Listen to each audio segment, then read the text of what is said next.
propósito deste vídeo é tratar sobre a legislação sobre violência doméstica. Nesse sentido, é importante destacar que quando houve um estudo sobre essa temática, observou-se que essa legislação ela era necessária por diversos motivos, mas somente com o advento de uma situação muito peculiar e muito relevante, que foi levada extramuros, ou seja, para além do nosso país, é que essa legislação acabou sendo colocada em prática. Ocorre que a Lei Maria da Penha, ela, em um primeiro momento, ela fazia com que a suposta vítima ela fosse até a delegacia e apresentasse uma queixa contra o seu suposto ofensor. E nessa toada, na sequência, ocorria, por N motivos, a situação de arrependimento. Esse arrependimento ele se dava por diversos motivos, entre eles a questão da dependência da suposta vítima em relação ao ofensor. E essa dependência ela se dá por diversos motivos. Dos motivos mais relevantes guardam relação com a questão financeira, porque, regra geral, infelizmente, a mulher, ela geralmente ela é dependente do parceiro ou do seu companheiro. Então, quando ela decide fazer uma denúncia, ela acaba dando um tiro no seu próprio pé, se ela não tiver, por exemplo, uma situação que venha a lhe proteger quando este suposto ofensor sair de sua residência. Bom, então existe, de fato, a denúncia que ela é alicerçada por fatos que são verdadeiros e, infelizmente, existe a denúncia que ela não tem alicerce algum, mas ela tem um efeito prático muito danoso para o suposto ofensor. Então, o que acontece? Na primeira fase da legislação Maria da Penha, existia a questão de poder fazer a denúncia e simplesmente eu acordo, a suposta vítima vem e diz: eu me entendi com o meu companheiro, quero retirar a denúncia. E ficava esta bagunça, ou seja, movimentava a máquina judiciária, movimentava a delegacia, movimentava a estrutura toda da polícia militar, porque isso gera custos, e, de repente, a pessoa acordava e dizia que não fazia mais sentido aquela denúncia, porque eles se entenderam. E se entenderam por diversos motivos, como eu comentei recentemente, em razão da questão da dependência financeira, outra em razão da própria pressão psicológica do suposto ofensor, que agia de forma a fazer com que a suposta vítima retirasse a queixa. E aí ficava tudo certo. Não tinha mais a situação de uma ação criminal e o inquérito ficaria ali mesmo na delegacia. Aliás, sequer existia a instauração do inquérito. Bom, com essas idas e vindas e observando o judiciário que não era muito exitoso o resultado da legislação, a legislação sofreu uma alteração. E essa alteração ela foi muito interessante, porque ela acabou coibindo esse desejo de retirar a queixa simplesmente por retirar, sem um fundamento adequado. E, nesse sentido, quando a suposta vítima ela é levada até a delegacia, hoje ela preenche um questionário onde ela presta diversas informações. Esse questionário, na realidade, ele serve também para tabular e gerar dados estatísticos sobre a violência doméstica. Então, hoje em dia, a pessoa vai até a delegacia ou liga para a polícia e faz o quê? Em relação à violência doméstica, solicita uma medida protetiva de urgência, chamamos de MPU. E essa medida protetiva de urgência, ela só pode ser decorrente de uma violência doméstica. Porque se você está pedindo uma medida protetiva de urgência contra o seu parceiro, é porque ocorreu uma violência doméstica. Você não vai pedir uma medida protetiva se não ocorreu nada.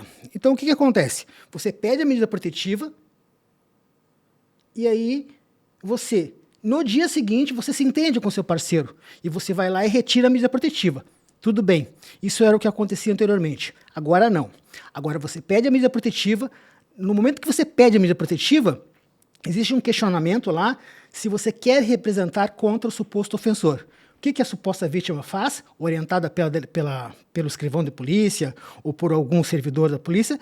Pergunta se você quer representar contra o suposto ofensor. E a pessoa, no afã, no calor das emoções, diz sim, quero representar contra o ofensor. E aí, quando a suposta vítima diz que quer representar criminalmente contra o ofensor, pronto, gerou o problema. Porque a partir desse momento, não adianta, na sequência, a suposta vítima desejar retirar a medida protetiva. Ela consegue retirar a medida protetiva, mas ela não deixa de dar seguimento ao processo criminal que acabou de se instaurar. Ok? Bom, aí nós temos outro problema. Porque, ainda que nessa segunda fase da legislação tenha melhorado muito, porque não se pode mais se arrepender simplesmente, se arrepende-se, tira-se a medida protetiva, mas o processo continua. Ocorre que esse processo continua e aí essa violência doméstica ela tem N vieses, no sentido de que a violência doméstica pode se dar por agressão física, pode se dar por ameaça, pode se dar por pressão psicológica, entre outros itens elencados na legislação.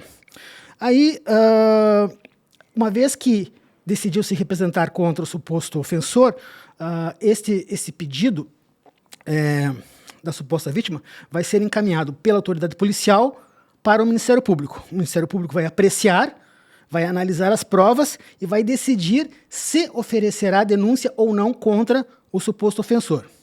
Decidindo oferecer denúncia, encaminha-se a denúncia para o juízo e o juízo poderá receber a denúncia ou não. Recebendo a denúncia, inicia-se a ação penal, passa a ser réu o suposto agressor. Nesse sentido, iniciou-se uma ação penal e o réu vai ter que contratar um advogado particular ou ser nomeado um defensor público ou o juiz vai nomear um advogado ativo para que possa defendê-lo caso ele não tenha condições financeiras de arcar com os custos da defesa. Então, na sequência, ele terá que se manifestar em relação à questão da defesa sobre a denúncia e, anterior a isso, ele terá que se manifestar em relação à medida protetiva que se protrai no tempo se ele não conseguiu derrubar. Então, a medida protetiva é a fase anterior, que ela poderá se manter ou poderá não se manter. Na fase da medida protetiva, quando a suposta vítima pede a medida protetiva, também ocorre o direito ao contraditório, que é um direito constitucional que, quando alguém resolve entrar com uma ação ou um pedido no judiciário contra alguém, cabe a esta pessoa poder se defender. Esse é o direito ao contraditório, a ampla defesa e o devido processo legal. Nesse sentido, ainda continuando na parte da ação penal, quando o suposto ofensor recebe a informação, ele é intimado que foi denunciado, que o juiz o recebeu, o advogado dele vai se manifestar no sentido de fazer uma resposta à acusação e vai analisar se a acusação preenche os requisitos da legislação para que ele possa ser punido da suposta forma que deseja o representante do parquê estadual. O que ocorre é que muitas vezes a violência doméstica tem uma pena que ela é inferior a 5 anos. Então, por exemplo, só para compreender, o regime prisional ele se dá em 3 fases. Ele se dá no regime aberto, se dá no regime semiaberto e se dá no regime fechado. Então nós temos uma escala. Eu vou dar um exemplo e não vou ser expressamente exato. Mas é mais ou menos assim.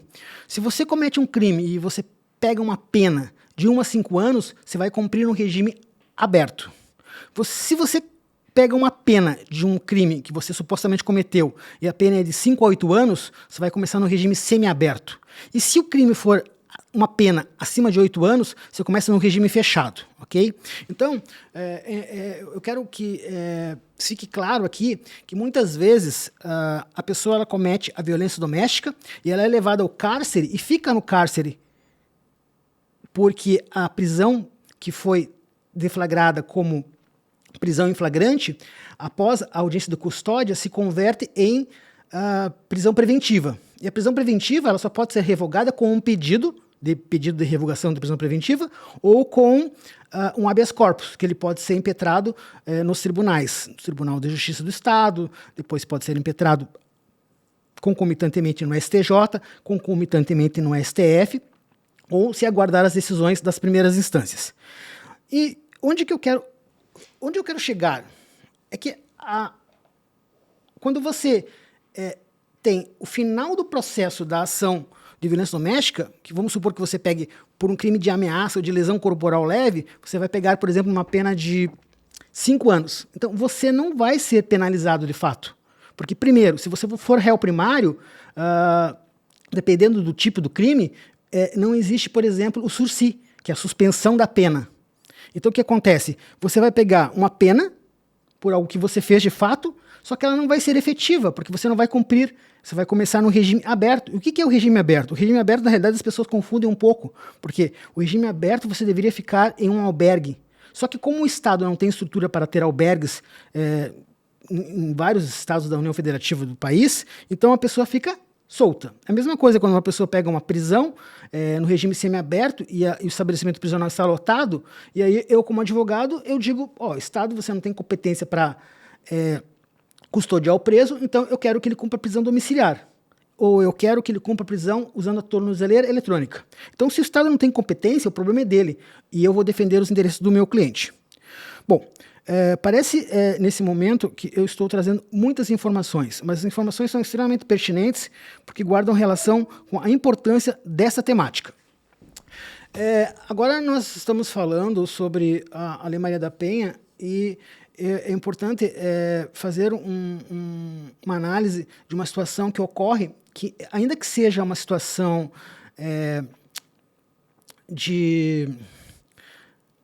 com menos, eu não posso dizer com menos ainda, porque eu vou dizer com a quantidade que não é adequada, no sentido de que, ainda que quando se pede a medida protetiva por violência doméstica, a maioria das vezes é uma verdade, em algumas vezes não é uma verdade.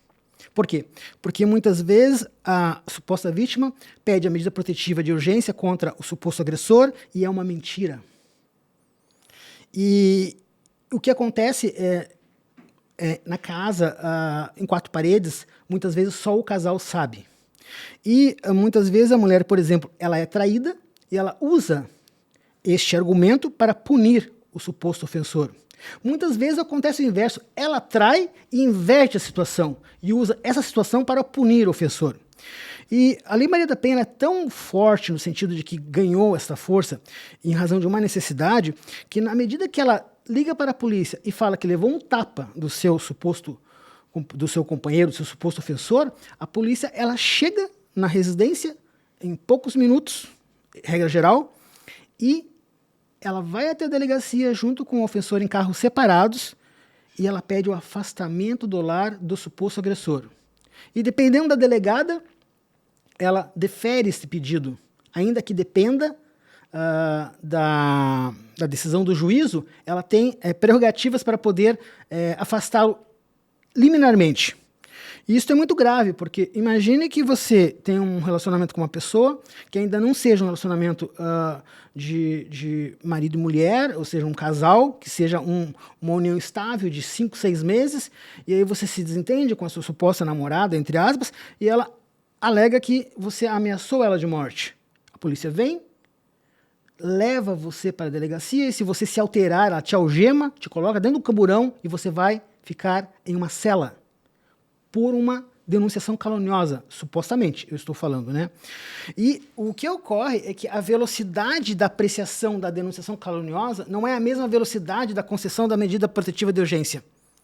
Então, é necessário que a sociedade ela compreenda que é preciso fazer algo para punir essas supostas vítimas, que não são vítimas na realidade. Temos hoje com as redes sociais, nós conseguimos identificar várias situações de denunciação caluniosa, até inclusive já mostrando a pessoa se automutilando para poder gerar uma prova fake, né, para poder punir o suposto agressor.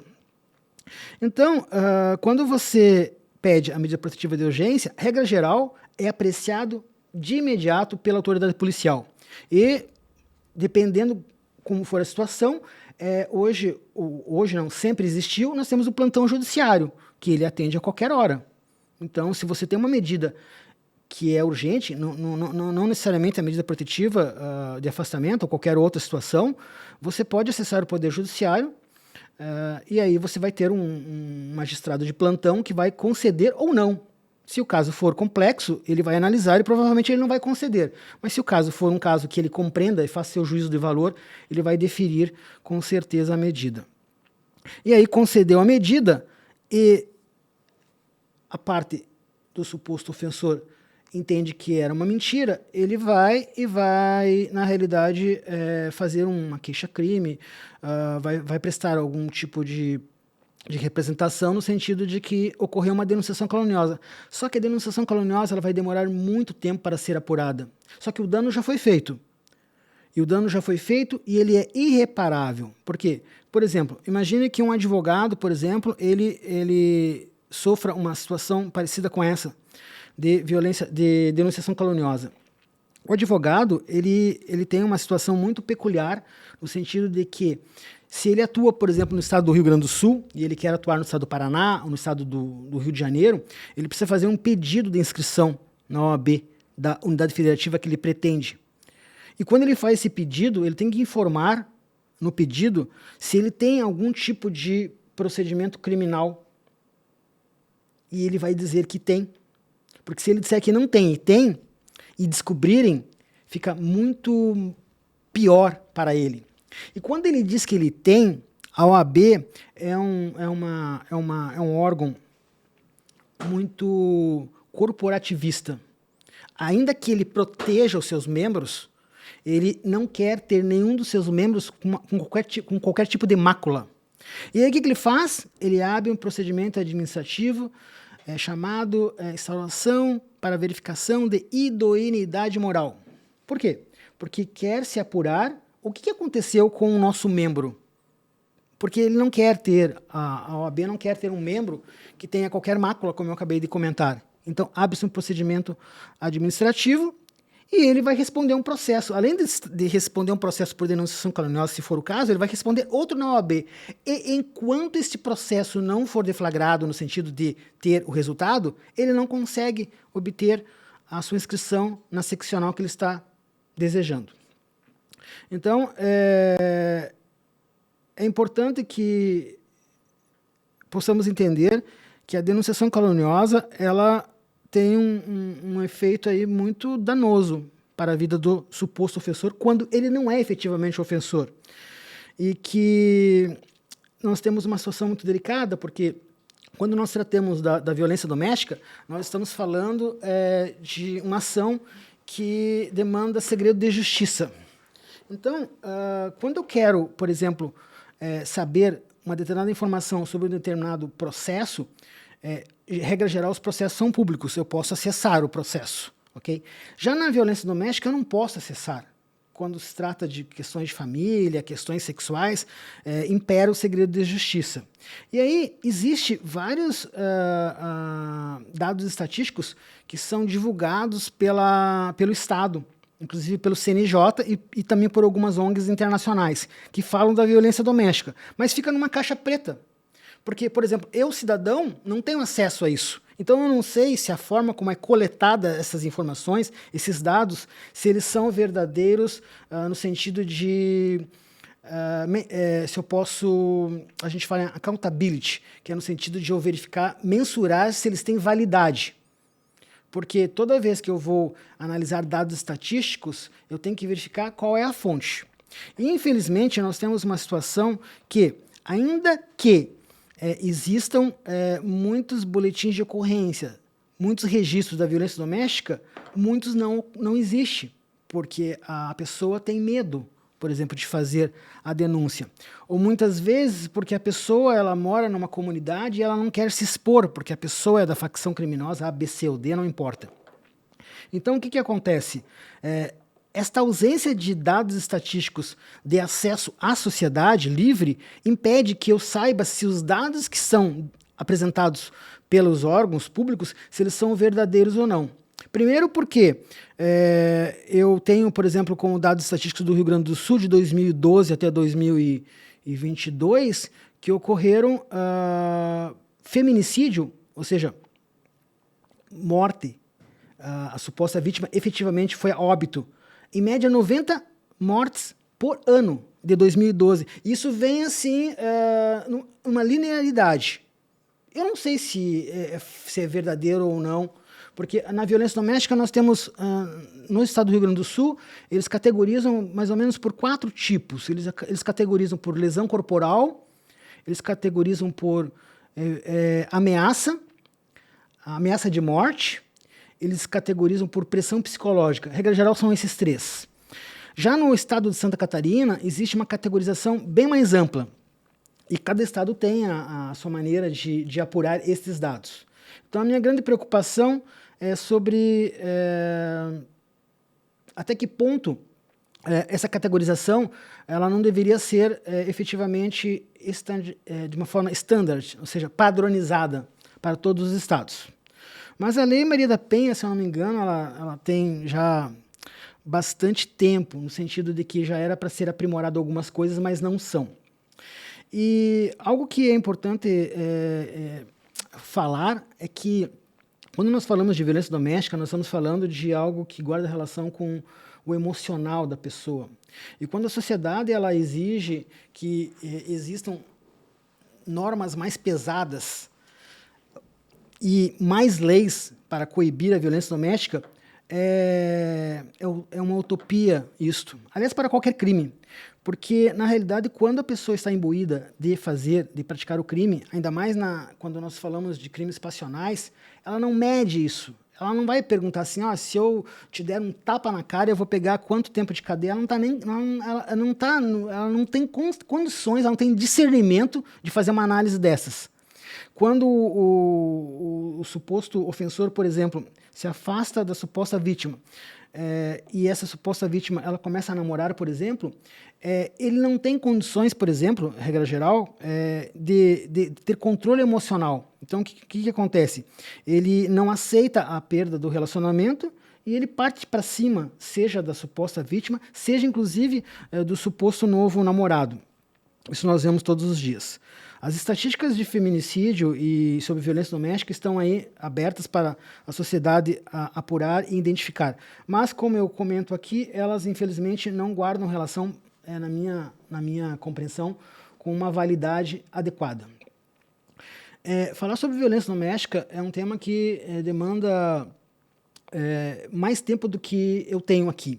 Mas praticamente uma introdução aqui sobre este tema para alertar a sociedade que precisamos fazer alguma coisa no que tange à questão da denunciação caluniosa e ajustar algumas coisas no que tange ao procedimento.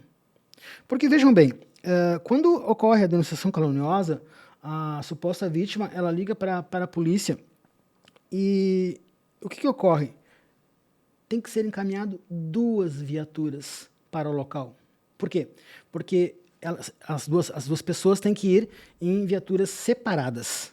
Logicamente, não faz sentido o casal ir na mesma viatura. E, geralmente, tem um policial, que ele é um policial mais graduado, e tem um outro policial que ele é um policial menos graduado, não menos competente, menos graduado. Então, o policial mais experiente, ele conduz de uma melhor forma, até porque, muitas vezes, a situação que está acontecendo ali está no calor das emoções, literalmente. Muitas vezes a pessoa está embriagada, ou está com efeito de drogas, etc. e tal. E chegou ao meu conhecimento, e eu quero deixar bem claro aqui, que chegou ao meu conhecimento o fato verdadeiro. Porque às vezes o fato pode ser fake, né? Mas é o seguinte, então imaginem que a pessoa chama a polícia, e a polícia se depara com uma situação de violência doméstica. E existem vários casais. Existem casais que a pessoa ela é um casal jovem, às vezes é um casal mais velho, etc. e tal. Mas nós temos uma situação muito delicada que tem acontecido, infelizmente, e que inclusive já sofreu manifestação de alguns supostos ofensores ao juízo, e o juízo quedou-se silente, no sentido de que Ao abordar a suposta vítima, a polícia militar ela leva no carro, são 2 policiais e mais a suposta vítima. E, dependendo da suposta vítima, ou seja, que fique bem claro, dependendo da suposta vítima, com as qualidades que ela pode ter, essa suposta vítima ela é assediada sexualmente. Já teve caso, por exemplo, de policial militar fornecer o WhatsApp para que, se ela precisasse de alguma coisa, fizesse contato com ele. Onde na legislação isso é possível? Não, não é possível. Então, dependendo da suposta vítima, é o que eu estou dizendo. E o que eu estou dizendo é uma denúncia muito grave, que inclusive já foi levado ao conhecimento do juízo. E o juízo ele deu de ombros, no sentido de que, olha, não vou entrar no mérito, você aqui está como suposto ofensor, se você quer fazer alguma coisa, vá na corregedoria da Polícia Militar. Então, nós temos esse tipo de problema. E o pior, existe algo que é muito complicado, que chama-se advocacia administrativa. O que é advocacia administrativa? É o policial militar orientar a suposta vítima contra o agressor. Isso não pode. Então, já presenciei também situações iguais a essa, porque a função da polícia militar ela é preventiva e ostensiva. E, no caso, quando ela vai a abordar uma situação de violência doméstica, ela tem que levar o suposto agressor e a suposta vítima à delegacia, conduzi-los, procurar acalmá-los, até pode ser, mas nada mais do que isso. Não se trata de orientar, ele pode fazer isso, ele pode fazer aquilo, não. E outra coisa que acontece também, que é uma falha muito grande que tem ocorrido, é que a polícia militar, ao abordar o suposto ofensor, não fala dos seus direitos. O senhor tem o direito de permanecer calado. Qualquer coisa que o senhor disser poderá ser usado contra o senhor. Tem direito a ter um advogado. Ou seja, a polícia militar chega e muitas vezes ela simplesmente conduz o agressor e não pergunta nada. Isso é muito grave. Bom, nessa temática da violência doméstica, nós temos um órgão que na realidade não é um órgão, é um instituto chamado IBDFAM, que é o Instituto Brasileiro de Direito da Família. É um órgão extremamente importante que trata da temática família, que com certeza tem interesse em abordar temas sobre a Lei Maria da Penha. Um outro instituto muito importante, que é o IBCCRIM, Instituto Brasileiro de Ciências Criminais, ele aborda não só a temática como a Lei Maria da Penha, mas ele também aborda temáticas relevantes na área do direito criminal. Gostaria também de falar um pouco mais sobre a Lei Maria da Penha, no sentido de que é necessário que se crie, ou eu tenho observado, por exemplo, que tenham criado mecanismos para que a suposta vítima, que ela possa, ao sair do lar, se for o caso, que tenha um local para que ela possa ser cuidada e de seus filhos. Observamos muitas vezes que a suposta vítima ela é levada à delegacia e ela não tem a mínima condição de voltar para casa, quando ela não consegue o afastamento do ofensor. Então, nós temos uma situação delicada, que a suposta vítima tem que voltar para casa e conviver com o agressor, o que pode gerar, na realidade, algo que volte a acontecer, algo como vias de fato, e inclusive o feminicídio, pela convivência. Bom, regra geral, o que eu gostaria de falar sobre a Lei Maria da Penha guarda relação com toda essa temática.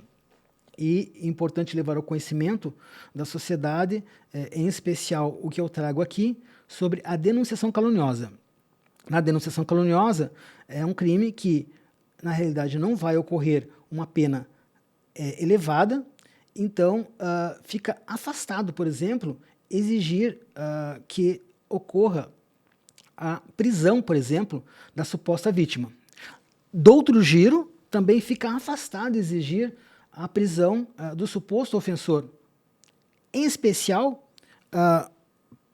pela suposta ofensa que ele causou, seja lesão corporal, seja por palavra em relação à ameaça. É muito importante destacar, no que diz respeito à parte da medida protetiva de urgência, que quando deferida, é colocado que o ofensor não pode se aproximar 100 metros da vítima, 200 metros da vítima, não pode se comunicar com ela por meio de redes sociais, WhatsApp, e nem se comunicar com seus familiares. E aqui nós temos uma problemática muito séria, porque existe uma punição muito grave para aquele que viola esta parte da legislação. É decretada a prisão preventiva. Porém, ocorre o inverso também. Ocorre que a suposta vítima viola, ela que pede a medida protetiva de urgência e ela viola. E não tem na legislação penalidade para esta pessoa. Certa feita, analisando um processo, observei que o suposto agressor encaminhou ao juízo prints de WhatsApp da suposta vítima procurando o suposto agressor. Ou seja, ela pediu a medida protetiva de urgência e ela quebrou a medida protetiva de urgência. O suposto ofensor, por meio do seu advogado, comunicou ao juízo e o juízo quedou-se silente. Nada fez, não se manifestou e, como se não bastasse o juízo não ter se manifestado, o Ministério Público agiu da mesma forma. Ou seja, o advogado do suposto ofensor ficou assistindo juízo e Ministério Público omissos por algo que estava sendo levado ao conhecimento deles e que deveria ter sido tomada uma providência. No mínimo, ter sido quebrado a medida protetiva, porque não faz sentido pedir a medida protetiva e você pedir e você mesmo violá-la, ok?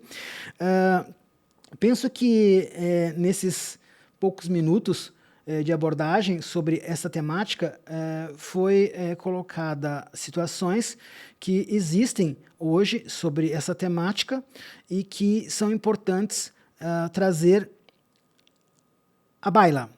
Por quê? Porque a sociedade, muitas vezes, ela tem conhecimento só de algumas coisas, porque são levadas ao conhecimento por meio de redes sociais, YouTube, e algumas coisas que são relevantes, como, por exemplo, essa questão que eu comentei agora do assédio da polícia militar à suposta vítima, não tenho conhecimento disso ter sido levado ainda. Agora, talvez, com esta minha abordagem, e porque esse vídeo se tornará público, levantará algum tipo de questão sobre isso, sobre esse tipo de abordagem.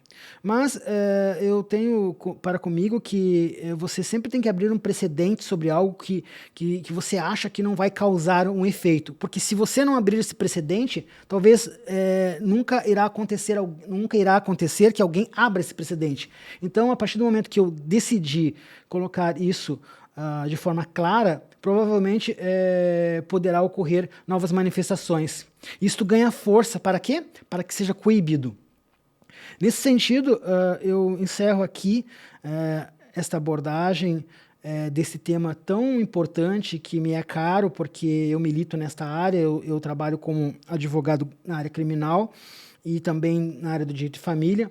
Atuo como advogado ativo no estado do Paraná e, regra geral, eu sou chamado para a defesa dos supostos ofensores. Que eu possa me lembrar, uma única vez eu fui advogado ativo de uma suposta vítima. E das vezes que eu fui dos supostos agressores, de muitas vezes existia de fato a culpa, existiam as provas, mas algumas vezes se tratava de denunciação caluniosa. Então eu trago aqui, não sei se eu poderia dizer um alerta, para que esse vídeo possa ser apreciado com calma e com certa dedicação, no sentido de que os órgãos, a exemplo da OAB, a exemplo do IBDFAM e IBCCRIM, possam verificar se é possível tomar algumas providências do que foi relatado aqui. Pretendo, na medida do possível, produzir outros vídeos abordando temas relevantes como este, e por hora eu encerro esta apresentação. É isso.